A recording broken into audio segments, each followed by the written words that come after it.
अंदर से निर्णय लेना है। धीमान, श्रीमान, बुद्धिमान, इस सारी बातों को गौण कर दो और सबको गौण करके तदेतन मूल हेतु स्यात्, आप मूल हेतु के पास पहुंचो। प्रत्युष चाहे धन हानि हो, जन हानि हो, यश हानि हो, इसका मूल बिंदु क्या बेटा? कोई बोलना नहीं। कर्माश्रव, ठीक है ना? अशुभ कर्म का आश्रव का उदय, ठीक। अपन मूल स्थान पर पहुंच गए। आपने कर्म पकड़ लिया, जिसको यश मिल रहा है, धन मिल रहा है, कीर्ति मिल रही है, सब कुछ मिल रहा है, ये क्या है? वो भी कर्म है, ठीक है। अब एक में आपको सु लगा दो, एक में लगा कु लगा दो। शुभ का विपाक, साता वेदनी, शुभ आयु, शुभ नाम, शुभ गोत्र, ये पुण्य प्रकृतियां, ठीक है ना। असाता वेदनी, अशुभ आयु, अशुभ नाम, अशुभ गोत्र, ये क्या है? पाप प्रकृतियां। इन दोनों को भी सामान्य कर दीजिए। प्रश्न ये है, इनकी प्राप्ति किससे होती है? ठीक है, इनकी प्राप्ति कहां से होती है? पुण्य प्रकृतियों की और पाप प्रकृतियों की। तो वहां आपको एक ही शब्द जोड़ना पड़ेगा, विशुद्धि संक्लेश संगम चेत। विशुद्धि है तो पुण्य, और संक्लेश है तो पाप। अब सुनिए, यहां रुक गए आप लोग। अब तीसरा पक्ष पकड़िए। जो पूर्व का था वो विपाक हो गया, विपाकोन हुआ ततस्त निर्जा, ठीक है। पूर्व का था वो तो प्रियुष क्या हो गया? विपाक हो गया। वर्तमान का जो है वो पुरुषार्थ होगा। पूर्व का विपाक हो गया, यहां की भाषा बोले तो दैव हो गया, ठीक है।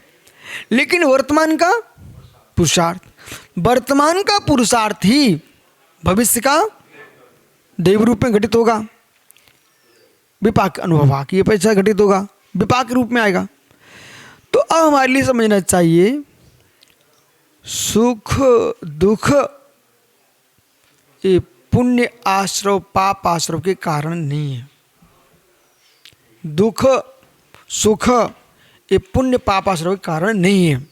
बहुत संभल के सुनना, बहुत संभल के सुनना। दुख के काल में भी तुम तीव्र पुण्य का आश्रव कर सकते हो, और सुख के काल में भी तीव्र पुण्य का आश्रव कर सकते हो। अब ये तुम्हारी बुद्धि काम करना चाहिए। धनी आदमी धन कमा लेता है और दरिद्री आदमी धन कमा सकता है। ये मानते आप कि नहीं मानते हो? धनी भी धन कमा सकता है कि नहीं? और बढ़ेगा। और दरिद्री भी कमा सकता है। धन का होना, निर्धनता का होना, ये धन वृद्धि धनहानि नहीं है। एक एक शब्द को समझते जाओ। धन का होना और निर्धनता का होना ये धन वृद्धि धनहानि का कारण नहीं है। बराबर है ना? बहुत बढ़िया। वर्तमान में बिल्कुल भी नहीं, बिल्कुल नहीं।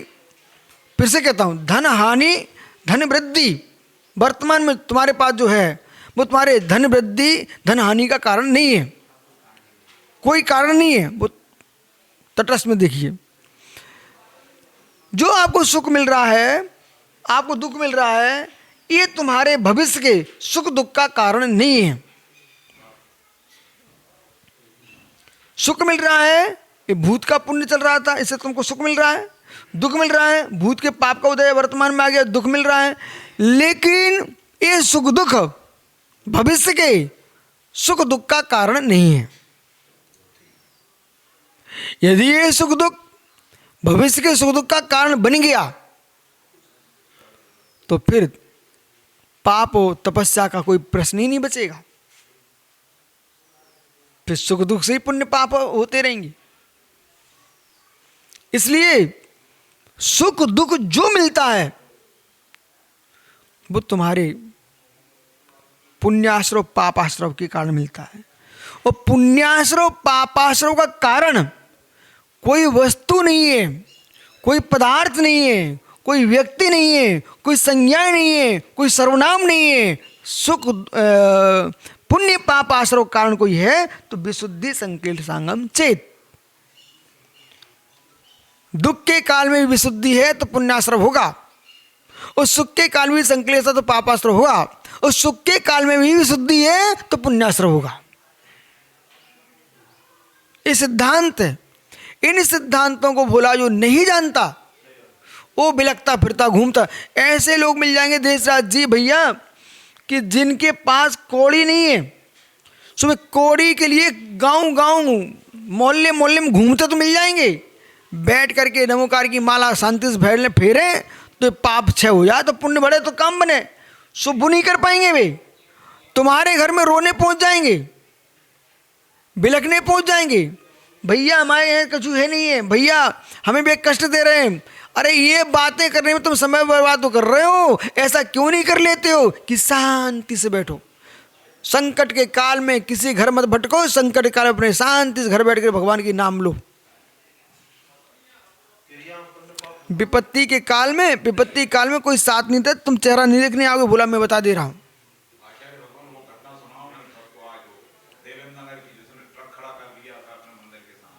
ओ तुम्हें मालूम है ना, वो ट्रक खड़ा ही खड़ा भस्म हो गया। हाँ मंदिर के सामने पन्ना की। तो सुनिए, आप जो आप क्रिया में पुण्य पाप कह रहे हो, ये उपचार कथन है। भाई भगवान के पूजा कराओ या पुण्य कर्म करके क्या पुण्य मिलेगा, ऐसा काम मत, कोई झूठ में तो पाप मिलेगा। जो तुम कह रहे हैं ना, कोई को मारो पीटो मत, सुनो, कोई पे छुरी मत चलाओ। हे मित्र, छुरी मत चलाओ ऐसी तुमने प्रतिज्ञा दिला दी। वो ये डॉक्टर, अरे तुमने प्रतिज्ञा, तो वो शल्य चिकित्सक था, तुमने नियम दिले छुरी मत चलाओ। कितने लोगों के प्राण चलेगा नहीं चलाने से। अरे छुरी चलाने का त्याग मत कराओ, अभिप्राय में आइए।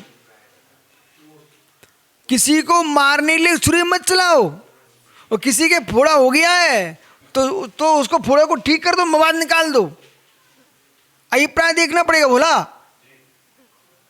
छुरी मत चलाओ, घर में छुरी मत लाना। अरे छुरी मत लाना तो तुम्हारे घर में भोजन कैसे बनेगा, साग कैसे बनाएंगे। छुरी तो लाओ, लेकिन भोजन के लिए लाओ, किसी के पेट फाड़ने के लिए मत लाओ। इसलिए क्रियाओं के साथ अभिप्राय को देखिए, वहां बंध का कारण बनती क्रियाएं तद्रूप, नहीं तो मालूम दूसरा अनर्थ हो जाएगा, बहुत बड़े अनर्थ। क्योंकि आप जैन मुनि हो और जैनाचार हो, इसलिए आपको तो संभल के बोलना है।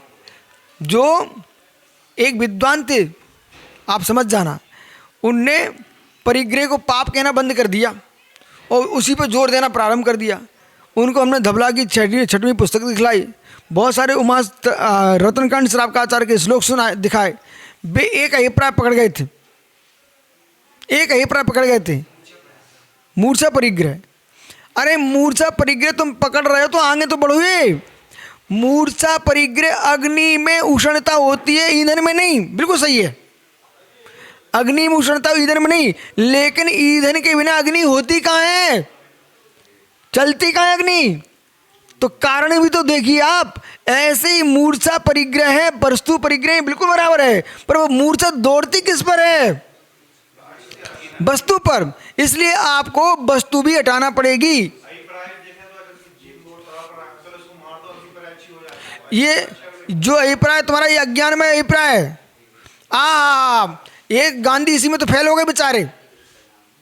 गांधी जी इसमें क्यों फेल हुए, वो इच्छा मृत्यु का बड़ा पोषण कर रहे थे। इच्छा मृत्यु क्या वस्तु है, हकीकत में कोई नहीं मरना चाहता। एक कुत्ता तड़प रहा था, बोले इसको जहर दे दो, बोले ये तड़प रहा है। अभिप्राय तुम्हारा अच्छा नहीं, पहले सुनिए ध्यान से।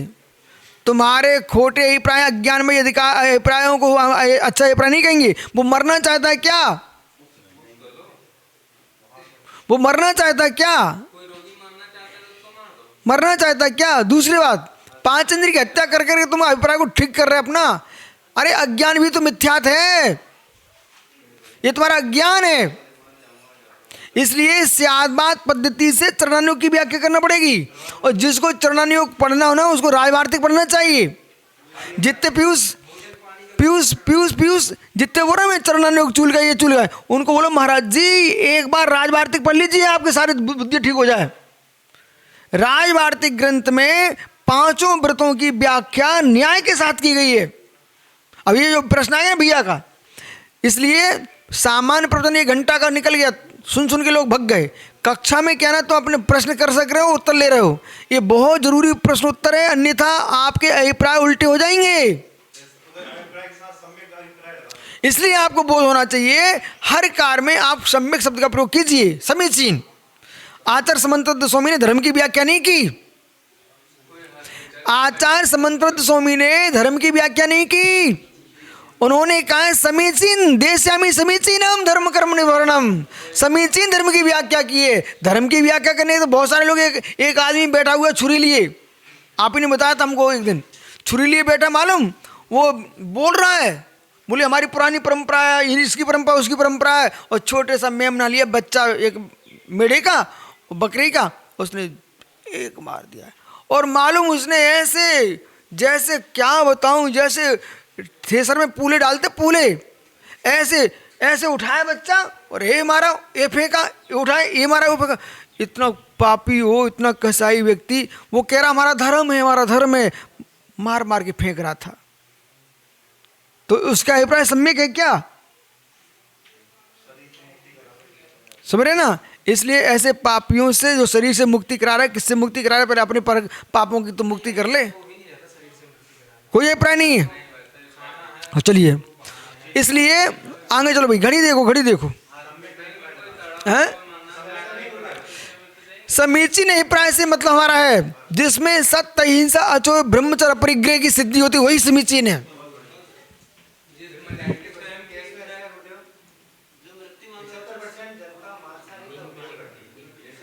हम सब बातें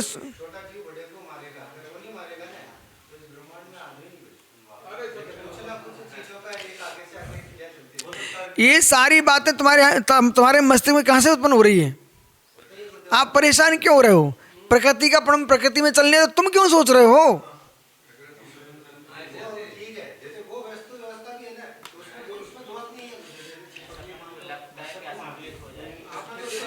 भाई मैं कल फिर आप प्रश्न करने ही वाला, मैं कल आपका उत्तर देता हूं इसका अच्छे से, क्योंकि अब समय बहुत हो गया। सुनिए मित्र, इधर देखो, इधर देखो। ओ ज्ञानी, एक शब्द सुनिए आप, पहले विस्तार कल कर लेना। शब्द ये राहुल ने प्रश्न किया कि लोक की व्यवस्था है, एक दूसरे को मारना, नहीं तो संसार में तुम जी नहीं पाओगे, ऐसा इनका प्रश्न है। लेकिन यदि तुम ये व्यवस्था लोक की बना रहे हो तो कर्म भी लोक में ही है। ये मत सोचो कि यदि छिपकली ने जीवों को खाया तो उसको पाप का बंधन नहीं हुआ, उसको भी नियम से पाप का बंधन हुआ, दुर्गति होगी उसकी। और नियम से शरीर सर्प आदि ये नरक जाते हैं, पंचेंद्रिय जीव नियम से नरक जाते हैं। अब प्रश्न है, तुम अपनी व्यवस्था देख रहे हो, कर्म कह रहा है संयम नाम की वस्तु भी होती है, वो छिपकली भी चाहे तो पत्ती खा सकती है, उसको छोड़ करके अहिंसा व्रत का पालन कर सकती है, उतनी समझ है। आपको देखकर क्यों भाग जाती है? समझ नहीं है क्या उसके अंदर? बहुत समझ है। कितने मनुष्य हैं अवच खा रहे, समझ रहे नहीं? तो ये सारा का सारा जो अज्ञान मिथ्यात्व में जी रहे हैं, उनकी यही भाषा है। वो ये कहते हैं जैनियों, यदि हमें ऐसा नहीं करेंगे तो तुम लोगों को खाने को नहीं मिलेगा, इसलिए हम ये आपकी व्यवस्था बना रहे। ऐसा बोलने वाला भी आदमी मिला एक हमको। आपको ठीक है ना? इसलिए भैया ऐसा अपन को सोचना नहीं है। कर्म सिद्धांत कह रहा है कि चारों गतियां नियत हैं, पर चारों गतियों में जो नियतता है वहीं जाना पड़ेगा, नियत नहीं है। ऐसा करोगे तो जाना पड़ेगा, ये नियत है, बराबर? ये नहीं तो आप जो आज एक नया मत खड़ा हो गया है, मनुष्य मनुष्य बनेगा, देव देवी बनेगा, ये पूर्ण गलत सिद्धांत है। आइए सही हो आत्मा, तब भी नहीं देंगे। तब भी नहीं देंगे, क्योंकि हमारे यहाँ इसलिए जैन दर्शन कहता है आप सातों भंग लगाइए, स्याद बात के सादस्ती नी प्रतिकारे पर समाधि कराएंगे ना कि इंजेक्शन लगाएंगे, वो भी ध्यान दो। हाँ अब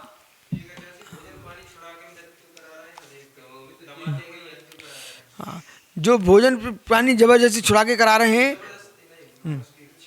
उसकी इच्छा ना, तो पहले सुनिए, हकीकत है ना समाधि की आप लोगों ने परिभाषाएं गलत कर दी हैं और आपके व्याख्यान से समाधि में प्रश्न खड़े हो रहे हैं, या फिर कोई अज्ञानी साधु के पास कोई समाधि लेने पहुंच जाए तो वो पूरे धर्म का नाश करा दे। सुनिए, समाधि का अर्थ क्या है? समता पूर्वक प्राणों का प्रत्याख्यान, ठीक है ना। अब समता पूर्वक प्रत्याख्यान का मतलब क्या? उसको एकदम ना भोजन छुड़ाया जाता है ना पानी छुड़ाया जाता है, नहीं प्रतिकारे, जब कंठ में पानी जा ही नहीं रहा है, मुख में ग्रास जा ही नहीं रहा है, तो भाई अब आपको हाया करने से क्या लाभ? जब तक जा रहा है, हमारे यहाँ प्रत्येक समाधि में जब तक पानी जाता तब तक पिलाया जाता है, तो उनकी इच्छा ही समाप्त हो चुकी, जा ही नहीं रहा, शरीर में योग्यता ही नहीं बची लेने की, तो फिर भाई अब छोड़ दीजिए, इसको काम ने जबरदस्ती किया, ये विधि है। और कोई अज्ञानी फंस के जबरदस्ती तड़फा रहा है, वो उसकी अज्ञानता है, ऐसा हमारा आगम नहीं कहता। आगम तुम्हारा कहता है यथाशक्ति, यथाशक्ति। समाधि के काल में लिखा कि नहीं, उनके हाथ तक ग्रास लेके जाएंगे, ठीक है, अंतिम दूधाधारी, फिर पानी लेकर के, पानी भी संथारा, ठीक है ना।